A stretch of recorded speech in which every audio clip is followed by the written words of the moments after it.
Hello and welcome to the Shepheard-Walwyn podcast series. My name is Jonathan Brown. Shepheard-Walwyn is a campaigning book publisher based in London, England. Our purpose is to uncover and promote new ideas to society's oldest problems. And whilst our specialty is ethical economics, something Anthony Werner, our driving force for over 40 years, has pioneered, we have branched out over the years to other related areas such as the environment and the lives and works of society's change agents. These podcasts promote ideas we're convinced can actually help us build a better society for all of us. So have a listen and be sure to share with your friends if you like them, but also tell us what you think. These are debates we all need to be part of. So without further ado, let's get into the interview. Welcome to the final instalment of our dialogue with Edi Bilimoria, author of the stunning 1200-page work Unfolding Consciousness. This is the second part of our dialogue exploring Book 3, entitled Gazing Through the Telescope, Man is the Measure of All Things. As with all the conversations in this series, we've done our best to make this audio friendly. However, I encourage you to watch this on YouTube if you can, or at least check out the diagrams in the video when you've listened to it. We start this final conversation with an exploration, beginning with Chapter 7 and the concepts of anthropogenesis and the way in which consciousness unfolds from the divine to the human. So Eddie, we went through the first parts of Book 3, which was all about the importance of symbols, and you express different levels of symbolism all the way up to the Hermetic axiom, the law of analogy, and then the cosmogenesis, the unfolding of consciousness. And we had a ride on cosmic planes and brought us back to terrestrial planes. I'd just like us now to go into Chapter 7, which is one on anthropogenesis, the unfolding of consciousness, divine self to human body. And I wonder if you could start with the term anthropogenesis, and what exactly do you mean by it, and what the methodology is that you've adopted to show how consciousness unfolds from the divine to the human. Well, as with cosmogenesis, I explained it was really the birth and genesis and the origins of cosmos. So anthropogenesis, in the microcosm of the macrocosm, anthropogenesis is the origin and birth of man, of mankind, I should say. As always, starting from the divine level and seeing how that unfolds or overflows, to use our favorite term, how it overflows into actuality. And in this chapter, you use a book called The Holy Science, right? And this is again just to demonstrate the perennial nature of the perennial philosophy, I think. Is that right? Absolutely. Whether from the West or the East, from the East, Sankhya philosophy, emanating directly from the Vedas, of course, or the West, the Christian doctrines, all great seers and sages have accessed the one universal wisdom, and they have wrote about it or explained it in their own terms. So if we see through the allegory and understand their symbolism, we can see the absolute unity of their message. And Holy Science was written by Yukteswar, who was the master of Paramahans Yogananda, who wrote the famous, wonderful book, Autobiography of a Yogi. And the preface to Holy Science was written by Walter Evans Wentz, who was a very well-known, distinguished American anthropologist and a pioneer in the study of Tibetan Buddhism. And even Isaac Newton makes another appearance as well. Absolutely. Again, to make the point and demonstrate that the greatest minds, religious, philosophical, and scientific, from whatever corner of the globe, have spoken with one voice about the perennial philosophy. And we find how Sankhya philosophy here is corroborated not only by Christianity, but also what Newton says on expounding the only real substance in the universe, Sat in Sanskrit, God if you like, and why the man of the material world we were talking about, which eyes are looking through, why the man of the material world is unable to comprehend this refined divine substance, but how he may also comprehend it. And is this the teachings around the causal body and the astral body, and their relation to the physical? Is that what you were touching on there? I'm touching on the non-physical, the non-visible, yeah. And you were saying about talking earlier about scientists of cutting off the bits that don't suit them. Well, let alone Newton's alchemy and theology, massive volumes. Every scientist or physicist worth talking about should have read Newton's Principia. And in there you have the general scholium, where Newton openly talks about the supreme God. And so how do people explain that away? About Newton and others? Yes, about the general scholium being in his work and being central to his mathematical and scientific work. Oh, they explain it away by, well, the first explanation was after writing Principia, he wrote the general scholium when he was a bit dotty. And when it was, yes, I mean, fancy calling Newton dotty. Seriously. And alchemy was just an aberration. But when it was so clearly shown that his alchemy and his theology was contemporaneous with Principia, that argument no longer holds. So then you sort of quietly ignore it, you see. You say something like, oh, well, that was the religion of that time, but we are now modern and we're not medieval anymore. So never mind that Newton said, he, the supreme God, is eternal and infinite. But and this is the point, as a blind man has no idea of colors, so have we no idea of the manner by which the all-wise God perceives and understands all things. He is utterly void of all body and bodily figure, and therefore can neither be seen nor heard nor touched. In other words, just because God is not corporeal doesn't mean we can't understand him.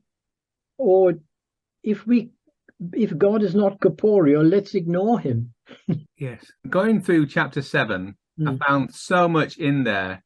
I think we could get into it, but again, as with most of these chapters in your book, it would easily be a podcast or 2 or 3 on their own.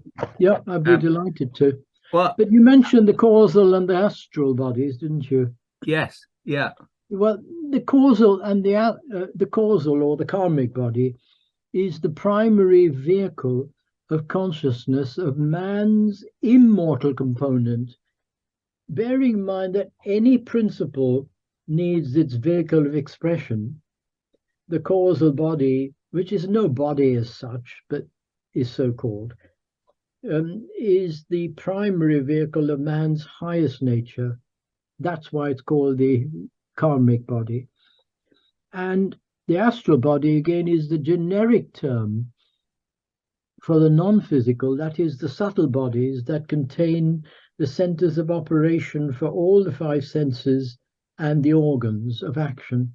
And in the book as well, or in this chapter, you also talk about the difference between relative truth, yes, and real truth, between the appearance or Maya. That is so important. And of reality, and reading, I read Holy Science as well as a result of this, and what he talks about with the senses and the creation of Maya. I found absolutely fascinating. So if there's any chance we can in this explanation of Maya and reality, and just look at what it is and what it means for us today.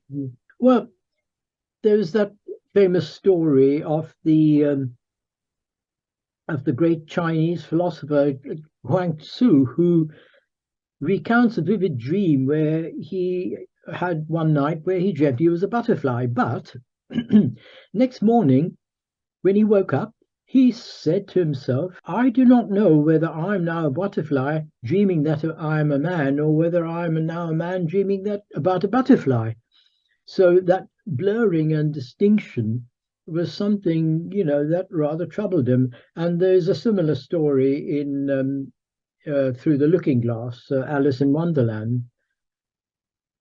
Gurdjieff said, a rope in a dream is and is not. So Maya is loosely translated as illusion, but it's not that at all. It's the appearance of something much deeper than what it appears to be. So the distinction between absolute knowledge and relative knowledge, or between truth and real truth, no one could have expressed it better than the prince of relativity theory, Albert Einstein. What he said is, what may be true belongs to the realm of appearance. In other words, the realm of Maya. But what is really true deals with the realities behind the appearances. And then Einstein comes up with this seminal observation: we can only know the relative truth. We can only know the relative truth. The real truth is only known to the universal observer.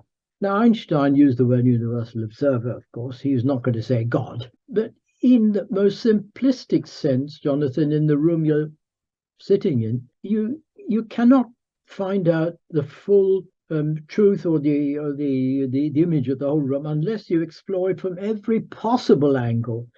You'd have to be a fly on the wall, a fly on the ceiling. You'd have to look at it from every possible angle. So what you see in your own room is only a relative vision. Only with total vision, with universal vision, would you pick up every dimension of the room you're in now.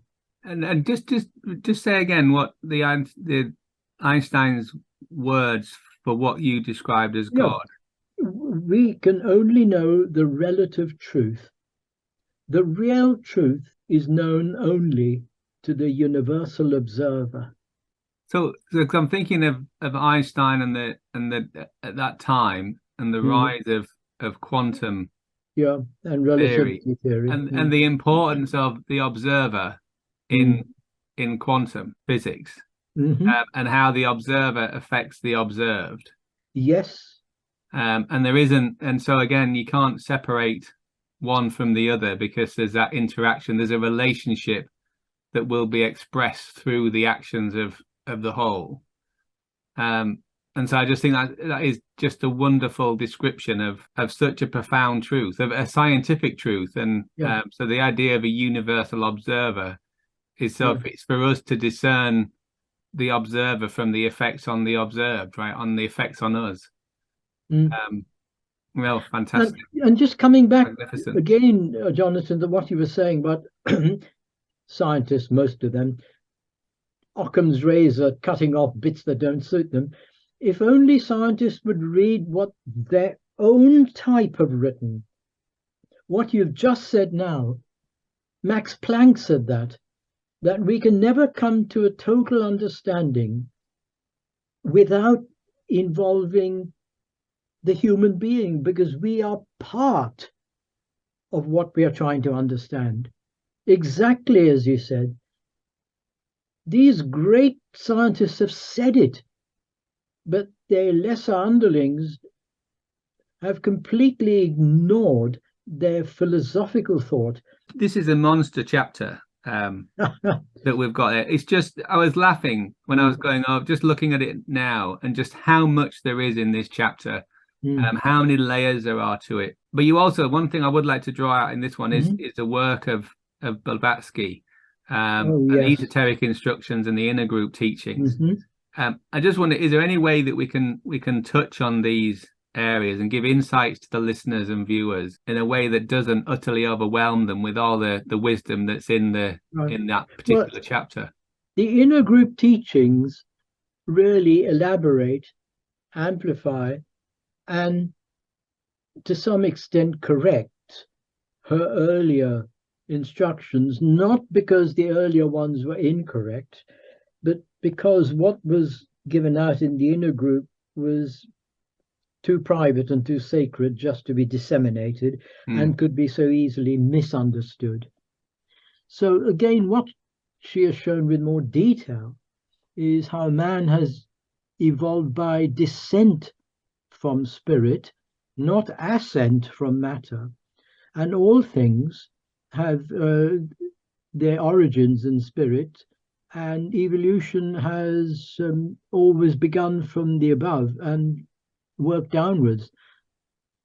And there is a wonderful diagram showing the macrocosm and the two microcosms, the divine consciousness, the archetypal, and the physical. Anything we make on Earth has the same process. If you want to design whatever, a new type of motor car, you have to have a vision. And then you have to have a blueprint. And then the blueprint must be converted into material and shape and form. For people to appreciate, of the, it's like, well, the value of this is to recognize that you began as spirit, and you'll return to that. Yes. And so in that sense of rooting in that knowing of I am spirit, and I'm expressing myself, or spirit's expressing itself physically through my body. And then it's like, so what then, right? And it's like, well, then connect with the spirit and acknowledge that you're not, whilst you have your feet on the ground, that's not where you belong.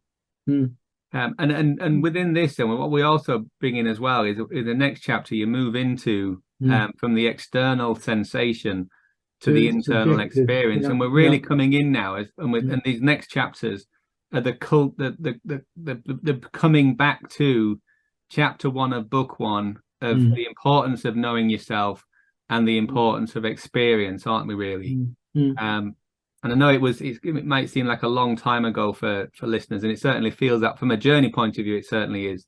But I just wonder if we could look at the whole area in chapter 8 around the subjective perception of an objective universe. And yeah, would that be all right?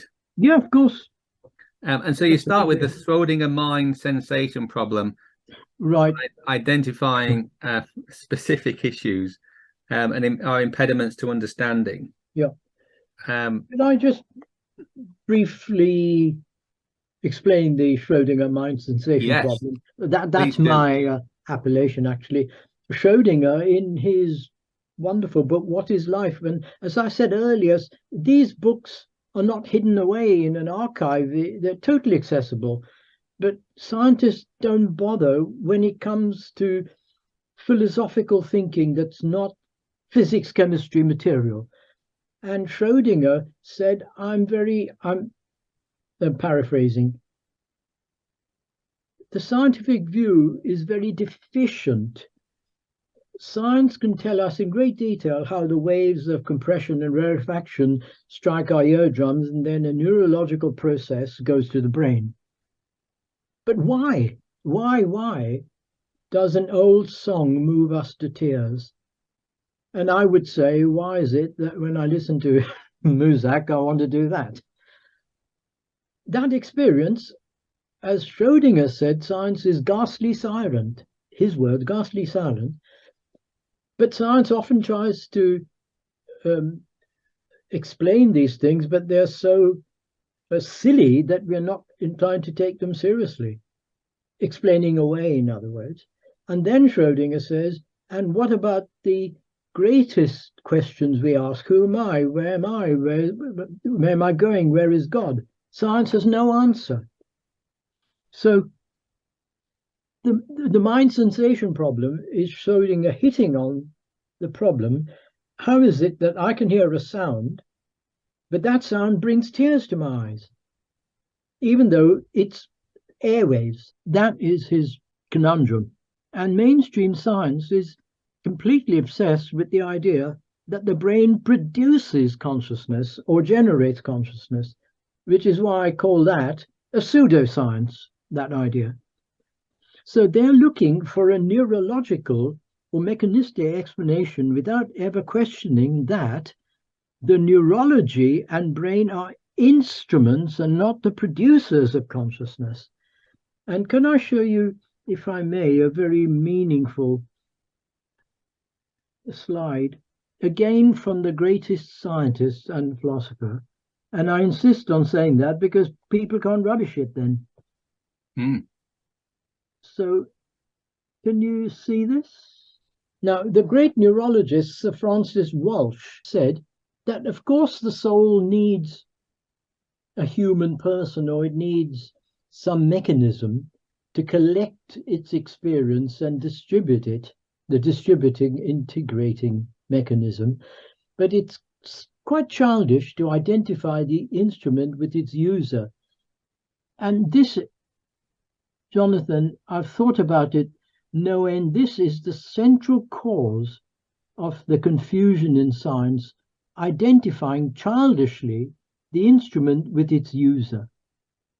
So, as Peter Leggett said, Vice-Chancellor of Surrey University, Fellow of Trinity College, Cambridge, Fellow of the Royal Aeronautical Society, he puts it very simply.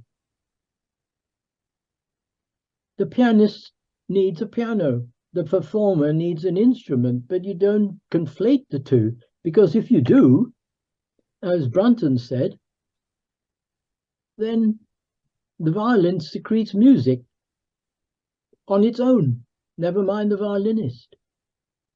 So what you're establishing there, so Leggett's saying that we've got a pianist and the piano. Yes. And the mind corresponds to the pianist, and the brain to the piano. And if either pianist or piano are inadequate, so will be the music.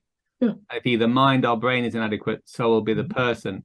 And Paul Brunton then goes on and says, if blood, bone and flesh of the human brain secrete thought, then the wood and strings of a violin secrete music, never mind the violinist. I'm saying that's hence square brackets. And there's a lovely story of the great violinist Yosha Heifetz, who arrived in Tel Aviv, and the taxi driver said, "Oh, Mr. Heifetz, your violin produces such beautiful sounds." And Heifetz, I believe the story goes, he actually took his violin out and tapped it. Really? Does it produce lovely sounds? What about the violinist? You see, it's the same thing. All those years ago, in the last century, I put this slide up earlier, but it's so meaningful. William James identified 3 kinds of functional dependence on the brain: productive, releasing, transmissive. Productive in the sense that steam is produced by a kettle. Electricity is produced by the hydroelectric waterfall. Releasing is not producing, it is releasing, permissive. The crossbow releases the arrow, the crossbow doesn't produce it. And the third functional dependence is transmissive. And there he quotes the lovely couplet from Shelley, that life, like a dome of many-colored glass, stains the white radiance of eternity. So there is this analogy between light and life. As a prism splits light, white light, into its colors, our brain, so to speak, splits what is essentially one radiance into all of these qualities that we identify with. So that being the case, my claim is not in this chapter and the others, because I'm so clever at having discovered what a whole galaxy of scientists have not, but really that I've distilled the deepest wisdom from the legendary sages and philosophers who have understood and solved this problem, and I've really just put it together. Just when we're looking at the meaning of Maya, because I know in the previous chapter when you were talking about the way in which Maya was seen as the hiding of the light of our spiritual nature or our spirit, and that to uncover or to get beyond Maya is to actually to return to the light, or to uncover that light. Is that correct? I wouldn't so much call it hiding as mistaking its appearance for its true nature. Hmm. In that sense, hiding the true nature of it, yeah. But Maya is central. It's the creative force. I mean, we couldn't visualize or create something without Maya. It's the power of visualization, the power of coming into being. But then that spins a sort of web of glamour around us where we think that what we've spun, what we appear, what our appearances are, is what there really is and nothing more. But the question that mainstream science asks all the time, how does the brain generate consciousness? I would say, are they asking the right question? Because coming back to Einstein, he once said that if he had only 1 hour to solve a problem on which his whole life depended, he would spend 55 minutes asking the right question and then only 5 minutes solving it, answering it. So my answer to these scientists is that they're not asking the right question. When they say, how does the brain generate consciousness? This presupposes, in the first place, that the brain does, and they just don't know how. But does the brain generate consciousness?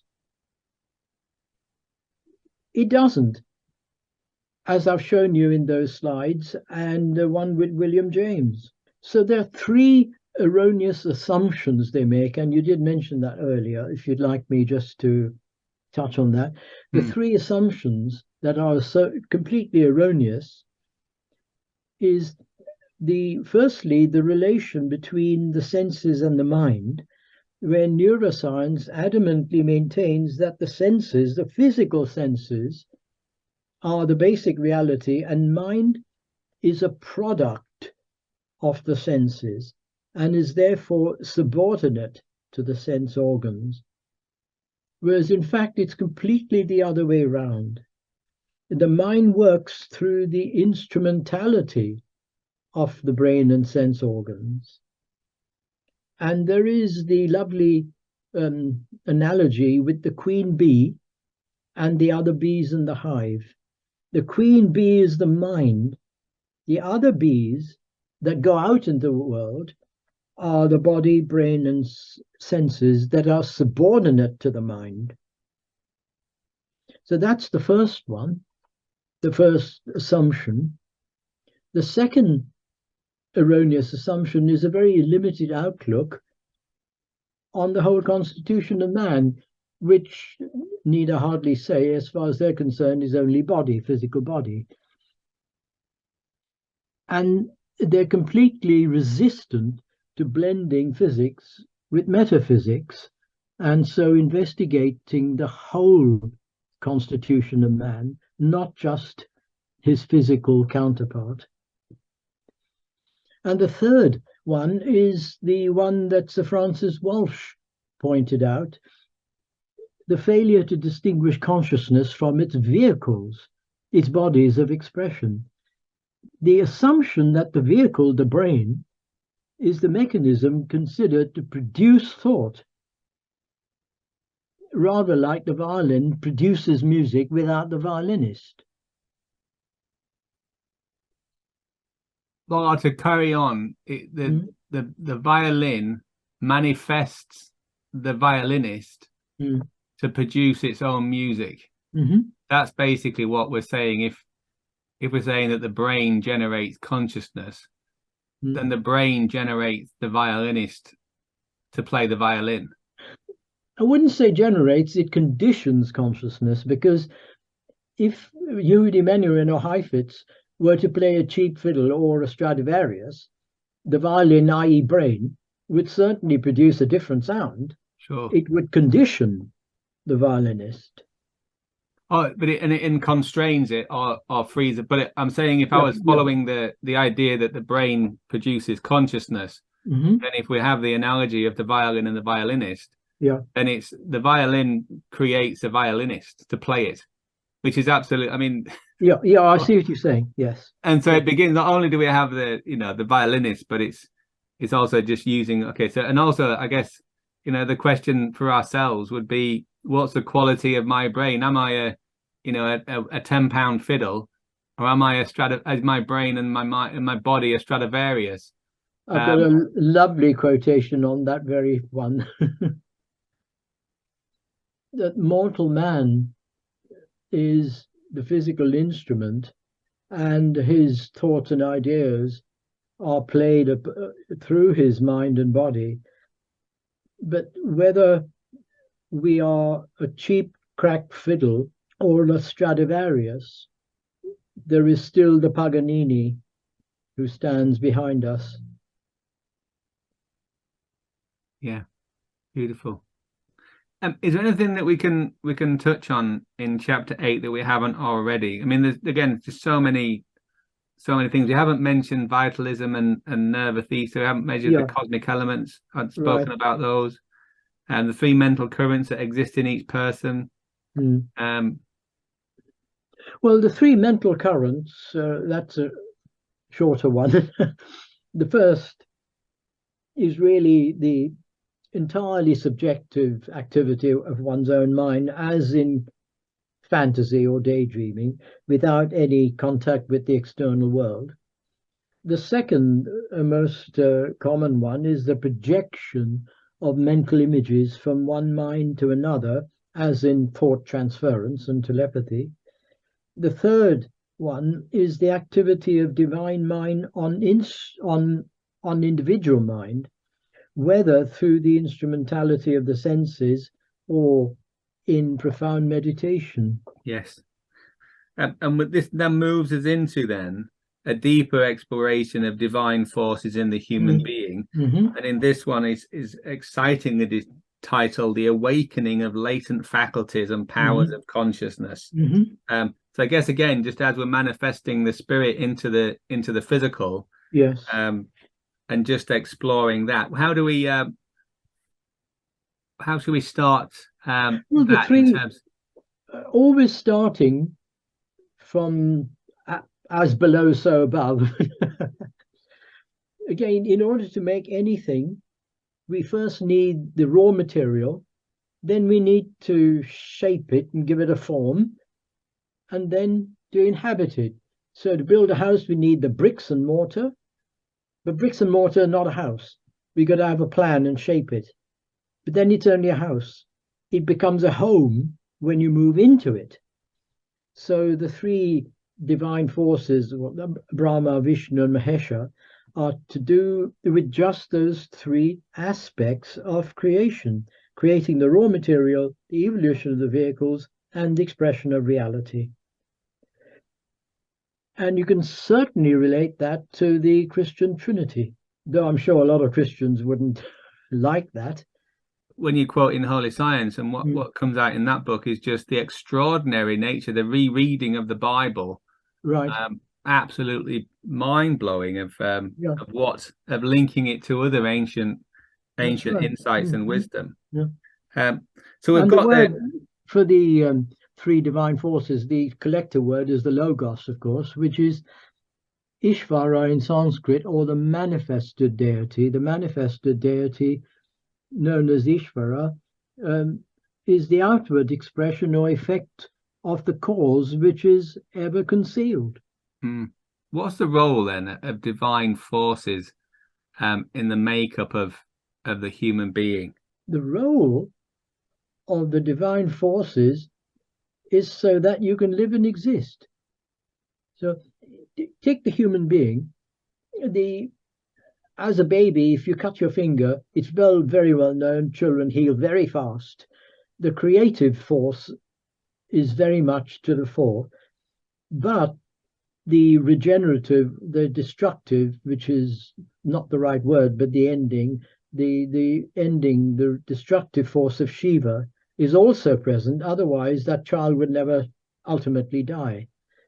There is also that which preserves life, and the 3 forces are mostly in balance around middle age. Towards the end of your life, even on your last day, I would maintain, if you cut yourself, there's going to be some healing, but the creative force of Brahma, which was so prevalent as a baby, is virtually extinct, but not entirely. But the regenerative, destructive force of Shiva is now in the ascendant, so that you may be taken away physically and regenerate. So all of those three forces are always operating, but in different proportions at different stages. It's well known that when you break your bones, your hair stops growing, your nails stop growing, because the great wisdom of the body knows where to put its vitality. The hair is not so important. Yeah, and when you become stressed, then things can start to fall off, right? Nails can even, hair falls out.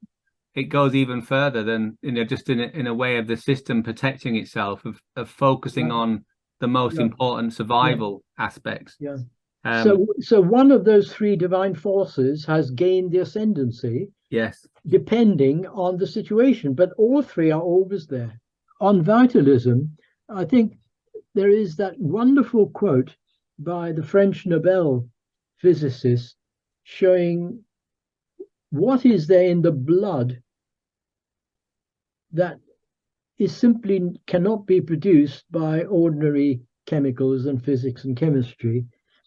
In other words, life is more than just chemistry. And Alexis Carrel, the French surgeon and biologist awarded the Nobel Prize, he compared the amount of liquid needed to keep artificially alive a certain amount of live tissue, compared with the amount of blood you'd need to keep that live tissue and eliminate the waste products. And he said that if all the tissues of the human body were treated in this way, it would take 45,000 gallons of circulating fluid to keep these tissues alive from being poisoned in a few days by their own waste products. Within the living organism, the human body, the blood achieves the same task with 1.5 gallons. What's that telling us? Astrologically, blood, iron, planet Mars, prana, sun, they all come together in a whole body of wisdom connected with the human being, and much more, of course. Now, I mean, you mentioned vitalism there, and it is still a controversial topic, right? Yeah.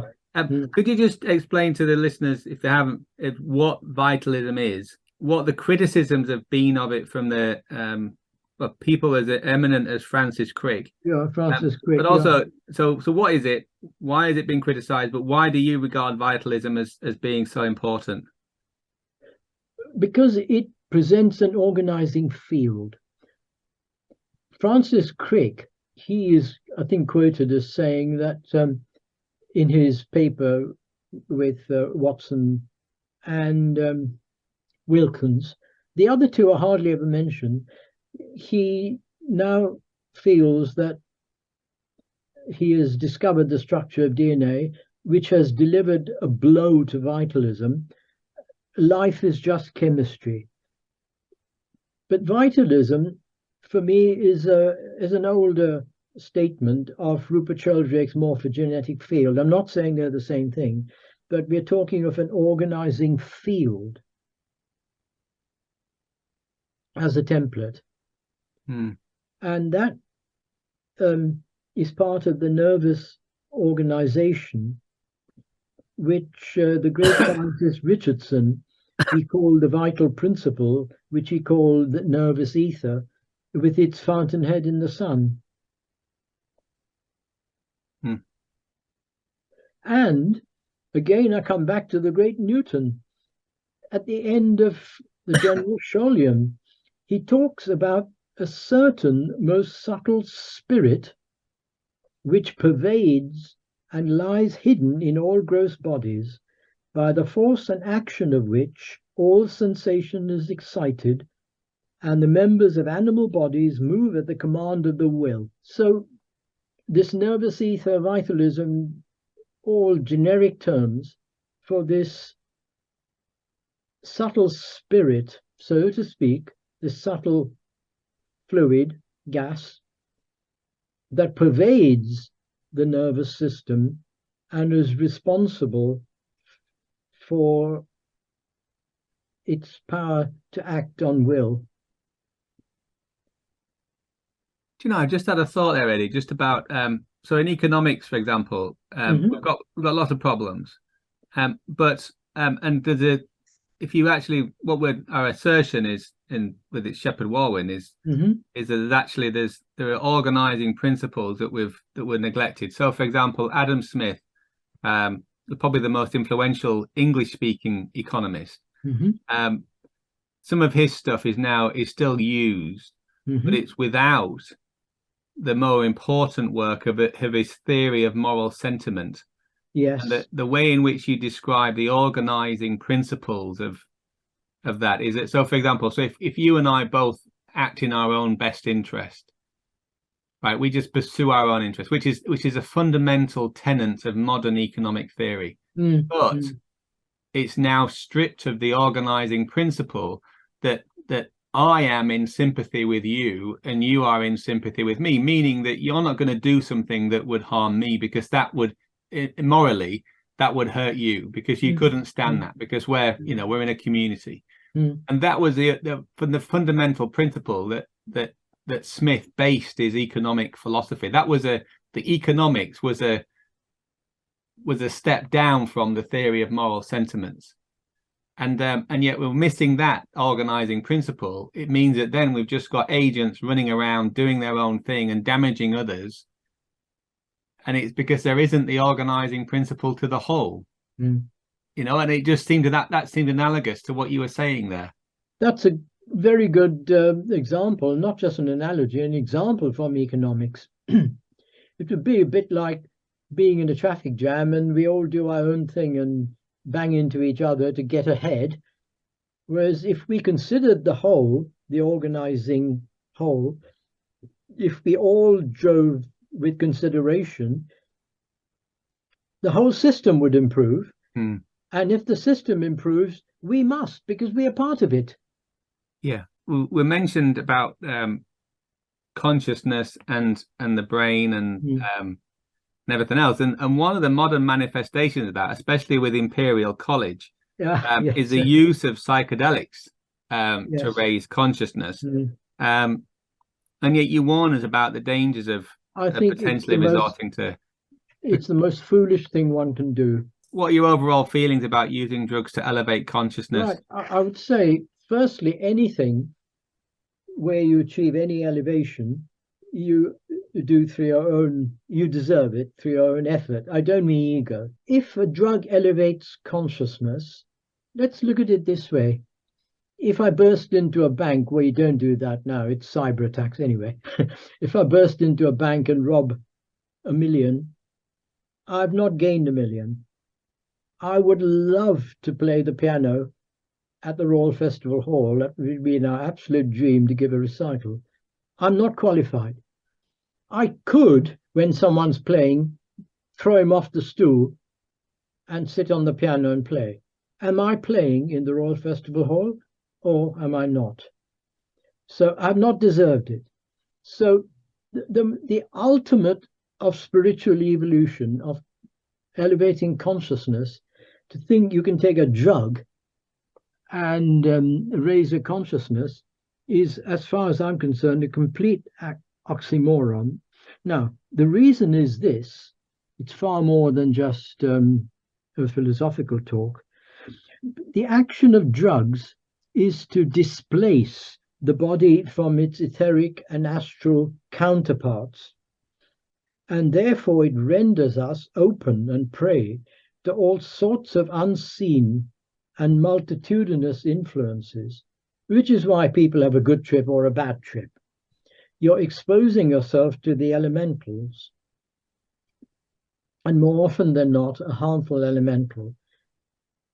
the action of the drug is to loosen or tear holes in the etheric web, the protection of the etheric double that inhibits these harmful influences entering our physical body. So taking drugs, Mexican mushrooms, hashish or LSD, will or may give you glimpses, may give you signs or give you hints, but ultimately the interior deterioration is absolutely guaranteed. And I don't mean drugs for strictly medical psychiatric purposes. That's quite different. There is this, Jonathan, this idea, I can get what I like when I want it for as little cost, and I want it now. Drugs, let's do it.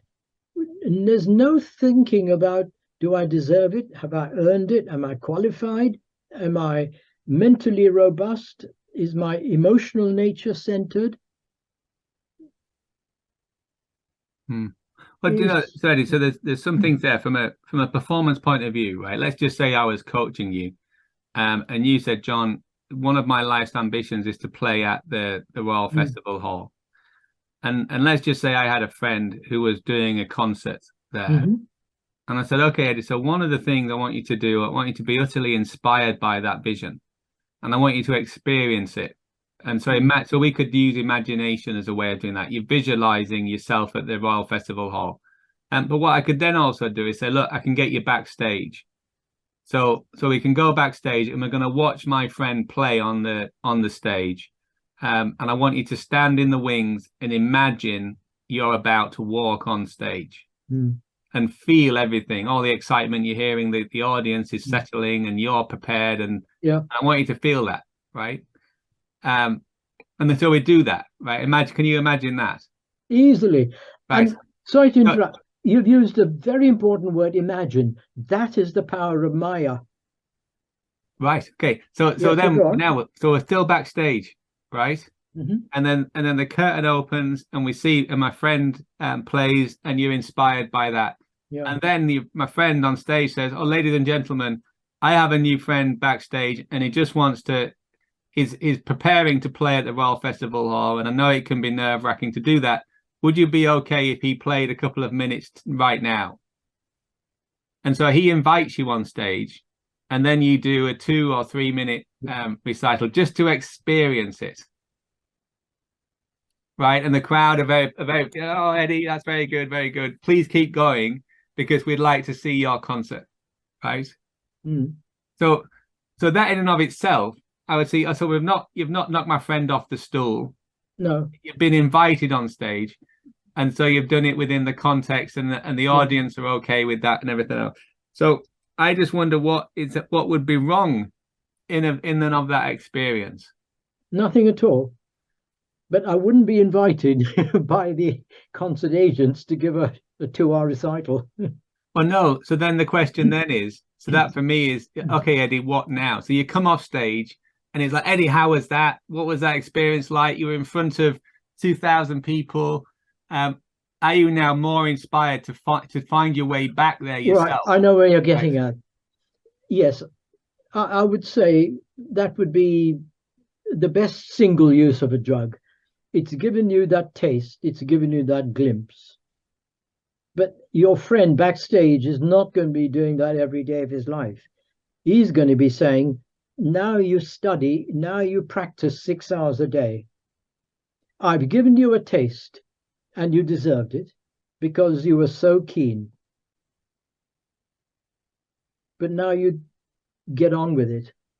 Yes, and do the work and find your own way back, right? And I think that's and totally get the idea of using these things, because the thing that really stands out for me there is when you were talking about being open to negative forces and the danger of a bad trip if people do these things unsupervised and unsupported, which I think is what I really like about the psychedelic research, which is that very ecological in terms of safety, to the extent of holding back the experience, right? Of being unnecessarily safe. in inverted commas. Mm.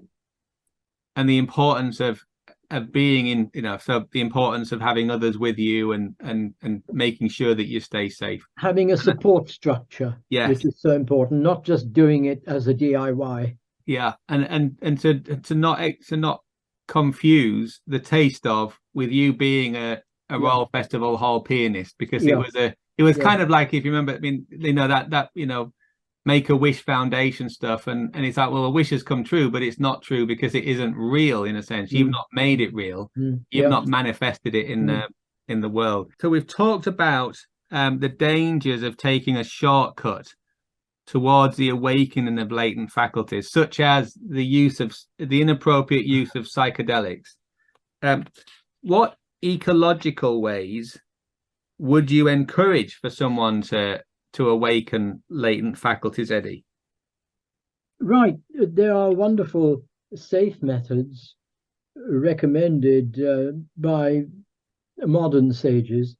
The meditations on the mystery of the breath, the heart, and the eye, and all of that, of course, underpinned by constant self-inquiry and mental discipline.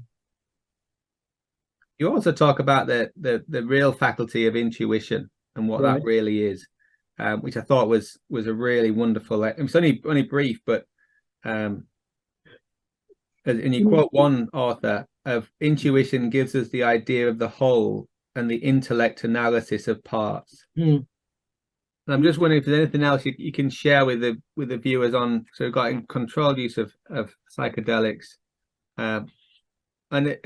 You also, I mean, you talk about Steiner and Goethe's warnings about the dangers of premature entrance into the higher worlds, and use our analogy of the Royal Festival Hall. It could be that you find your way on and it goes badly on stage. Yeah, and you're a bag of nerves and you make a fool of yourself. And you get booed off, and it's like, bloody Edi Bilimoria, we're not going to go see him again.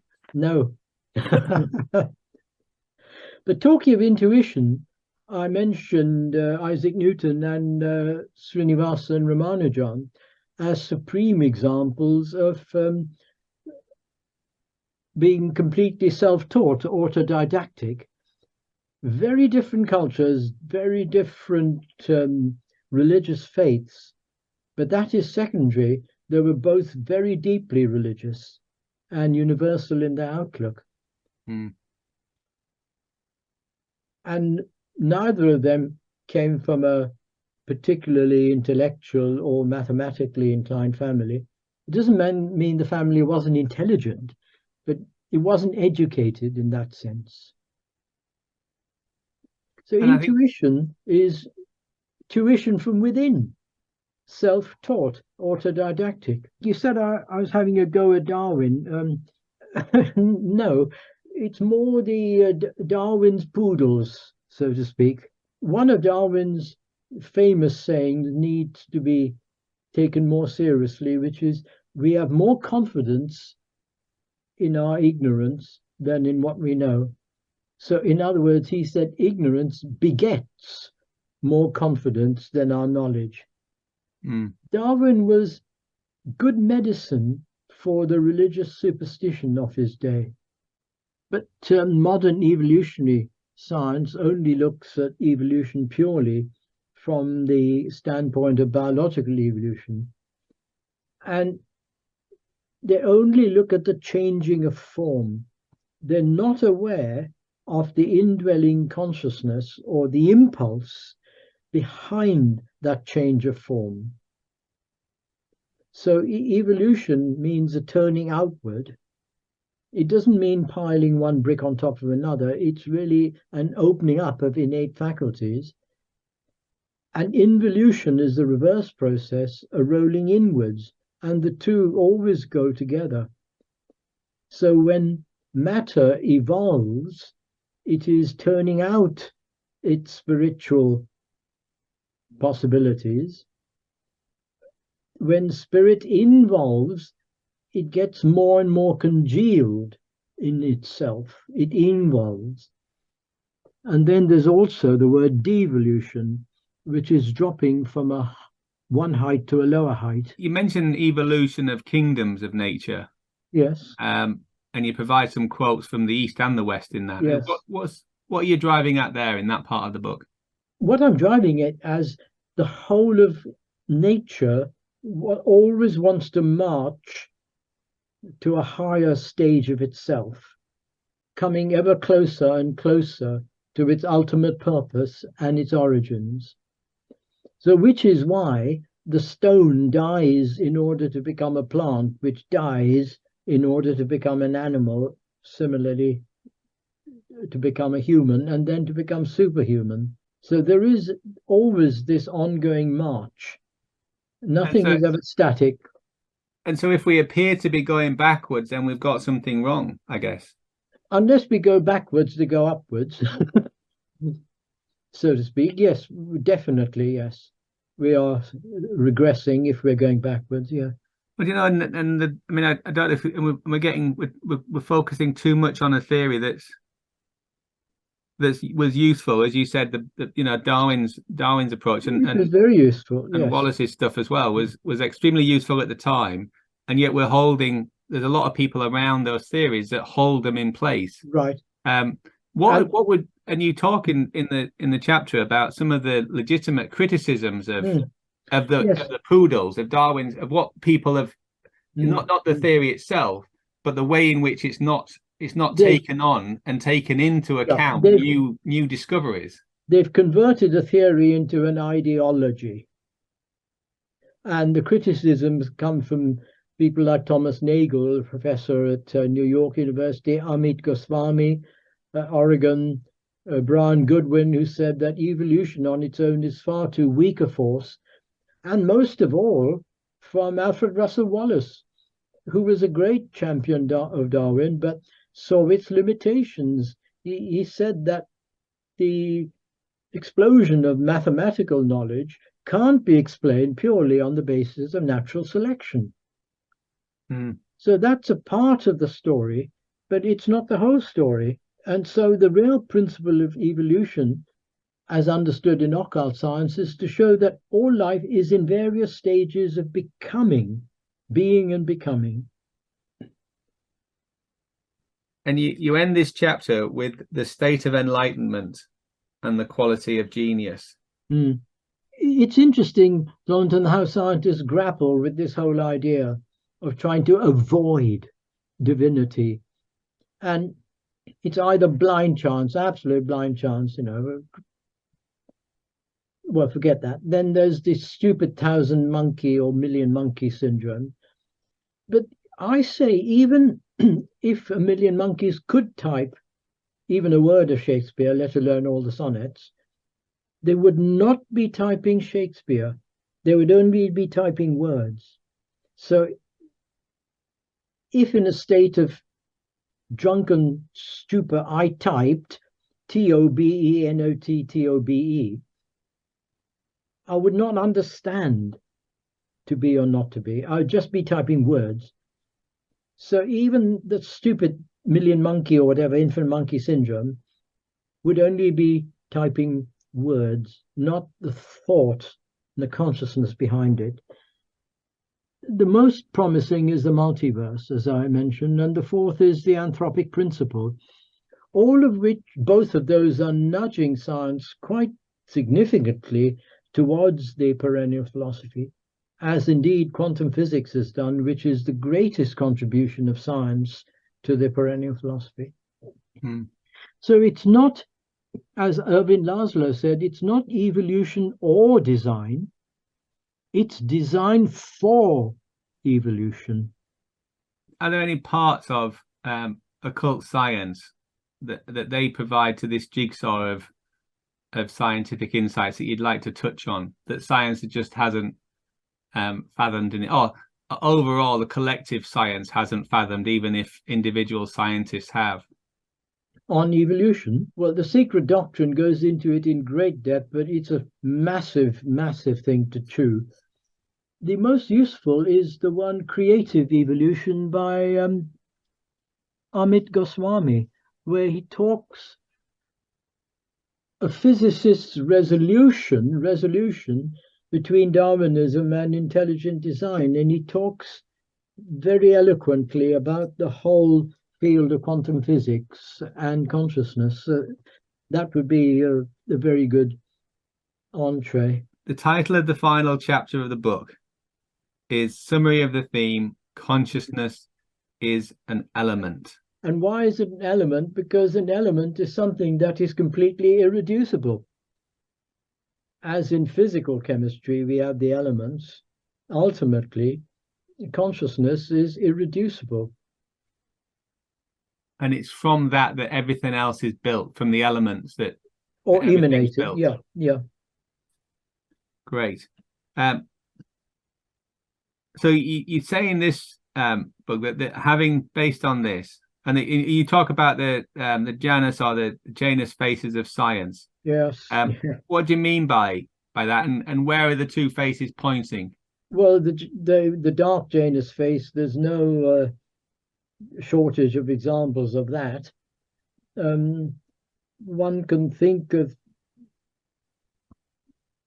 the whole question of transhumanism, trying to use genetic material and microchips and stuff like that to enhance immortality as they see it. The other one, recent one, is the Neuralink organization founded, I think, by Elon Musk, to experiment first on monkeys, implanting chips in their brains, and to see how that can enhance and supposedly provide some insight into the human brain operates. Ghastly experiments on animals, all in the name of science, but really to satisfy the egos of scientists, and genetically modifying materials and fooling around with the basic stuff of our physical existence with little understanding of the consequences. There's also absolutely wonderful stuff, of course. The dark Janus face is pointing that way, and the bright face is pointing upwards. It's showing us near-death experiences, for example, showing the continuity of consciousness, universal mind, morphogenetic fields, and Brian Josephson, who came up with this incredible insight that physics needs agents, as he put it, and agents are the cause of physics. Now, what does he mean by agents? I'm suggesting he's alluding to the non-physical energy entities, which I call the elementals, who are all part and parcel of nature's laboratory. Mm. It's something that's becoming more and more important in psychology and in performance, and the importance of agency. Yes. And of recognizing how it's recognizing yourself as an agent in the situation, and if you're not, then to find ways to become a more powerful agent, so that you can start to shape things. And this, I mean, chapter 11, it could almost be, if you could extend that a little bit, and it would be a book in and of itself, wouldn't it, really? And so we're summarizing, we're looking at the challenge of the material, which was the first part of book one. We're looking at but also looking at the positive aspects of science, yes, most certainly, and its contribution, but also framing it and recognizing its limitations of what it can and can't do. And that it isn't a limitation of science to have limitations. It's just the nature of science to have limitations in that area. And then we're moving into the whole area around the importance of the spiritual and. But I've also emphasized the spiritual has a dark face as well, in no uncertain terms. Go on. The glamour, the false prophets, the obsession with having starry-eyed disciples sitting around you, wanting power and control, all of that. That's also a great casualty. I guess again, it's like the spiritual master who who surrenders the value of their own experience for the experience of being a guru. Yes. And they just stop producing or stop contributing anything, right? Because they're no longer connected to the wisdom that got them to the position of guru. Yes. It's whether that was a result of psychedelics or just the unearned rewards that they get. I know I've got friends who, Eastern friends tend to hold gurus in a safer regard than Westerners. They do. Because Westerners, they can surrender everything, but there's always an element of independence in the Eastern approach to a guru that I found, and when we're interacting with people. So, Eddie, what summary can we make when you're looking at your whole work as typified and exemplified in this amazing chapter of consciousness as an element? What are the conclusions that you'd like to draw together to summarize the 3 books that's present in the final chapter? I would say, firstly, it is so important always to hold a balance between intellect and devotion.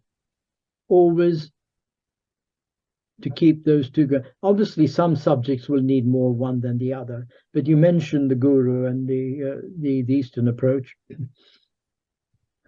Devotion is wonderful, but it can soon turn into hero worship.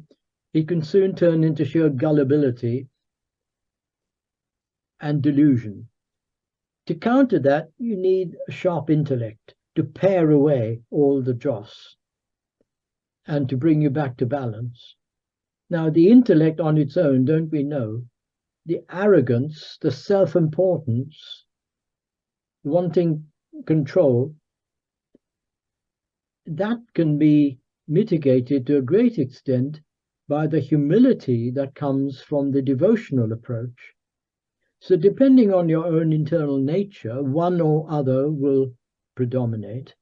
And if you're a man of action, you'll be a man of action. That's why in the Bhagavad Gita, there are the 3 great yogas, the yoga of the mind, the yoga of the heart, and the yoga of action, bhakti, jnana, and karma. So that's one thing I'd say, but it's most important, I think, always to remember that our evolutionary journey can't be defined, but we can describe it any more than we can define a journey. We can experience it. And our body is the path, so to speak, we travel on, and consciousness is the traveler on that never-ending journey of evolution. But the greatest discovery of all for me is not the outer one of going to new galaxies and is there life on Mars, was there water on Venus, all that. That's easy in a sense. The greatest discovery for me is the inner journey to discover who we truly are.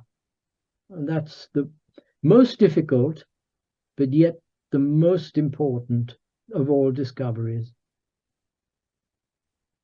I guess what you're saying there is for us to reconnect with the universal observer. Yeah. Yes. And by going inwards, recognizing the vision or the illusion in front of us, we can focus on what's true through our experience, and that then leads us back to the internal, the divinity of which we're a part and an expression. Yeah. Of which we're part, and therefore, when we know that, we know everyone else, because they are a part. Yeah.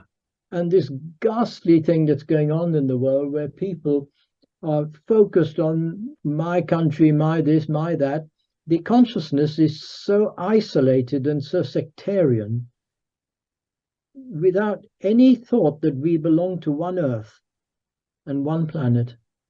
See, at the heart of every atom, of every universe, there is spirit, which is completely deathless and divine. And any system or any person that denies that will ultimately never last. Whether it's an individual or whether it's an atheistic system or a communist system that denies the inner divinity. It must fall ultimately. But and Eddie, on this, I just wonder if we could finish with the destiny, meaning, and purpose. Where I've quoted the thing from Beethoven's Last Quartet. Yes, yes, so wondrously. I just wonder if you could share with the listeners on what you say about how destiny, meaning, and purpose applies to the unfolding of consciousness. The destiny is meaning and purpose. They're all to discover who we truly are. If we think of a sportsman, first he had a wonderful, supple, muscular body, and he enjoyed his time in sport. Then when he grows old to the age of 100, he can't run around like that. He has to cast off his outworn body and take on new vehicles so that his lifelong love, his destiny, can express through new vehicles of consciousness. So meaning, purpose, and destiny are all part and parcel of the same movement of consciousness towards its ultimate goal, which really was its origin. So as we cast off our physical clothes, as we cast off our outworn bodies, we seek new bodies to fulfill that inner drive. You look at the way in which that idea is now being turned into physical aspects of striving for physical immortality, or computerized immortality, is to miss the whole point. It is missing the whole point, and I think it is absolutely hideous, because vast amounts of money are being spent. It's going on now as we speak. Preserving people in liquid nitrogen is a strong movement. There is a fellow at Oxford University. When a fellow, I don't mean a bloke, I mean a fellow of Oxford College, yes, openly promulgating this idea of transhumanism, fixated on this idea of physical immortality. But let me put it this way, that with all this darkness and blindness, there has to be a hidden purpose behind that. Nature always has a hidden purpose, and that hidden purpose is to find the hidden purpose in all things. So as Kyle Gibran put it so beautifully, that the veil that covers your eyes and the clay that blocks your ears, ultimately the veil will have to be torn by the same hands that wove it, and the clay that blocks your ears will have to be unblocked by the same hands that kneaded the clay. But in that moment, you will not curse the darkness or the deafness, because how would you know? You would not deplore it, because then when you finally hear and see, you will know the hidden purpose in all things, and then you would bless the darkness as you would bless the light.